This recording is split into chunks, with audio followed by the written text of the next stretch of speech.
បងព្រមអ្នកនេះគាត់យកសំណាញ់ទៅបងត្រីបងប្អូននេះគាត់ឃើញមាត់ត្រីច្រើនឥឡូវគាត់ចាប់ផ្ដើមបងចាំមើលមានត្រីចូលអត់បងប្អូនចាំមើលទាំងអស់គ្នាមើល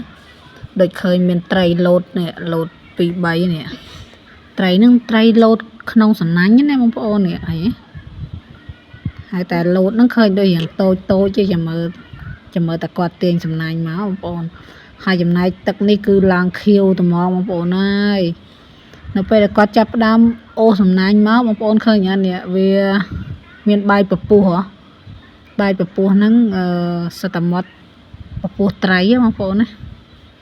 ឥឡូវគាត់ចាប់ផ្ដើមទាញសំណាញ់មកម្ដងតិចហើយកាលណាយើងបងសំណាញ់បើយើងទាញមកលឿនក៏អត់កើតដែរបងប្អូនបើយើងទាញមកលឿនវាមិនត្រីហ្នឹងវាមិនទៅរួចអស់ហើយអញ្ចឹងយើងត្រូវអូសវាមកតិចចឹងមក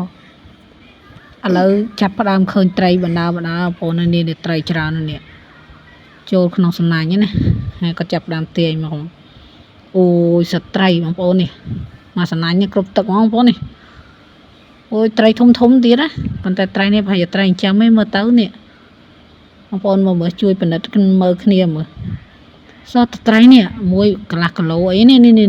មានខ្លះរួចខ្លះបងប្អូនច្រើនពេកវាអត់ជាប់អាជើងលៀងក្រោមនេះបងប្អូននេះគាត់លើក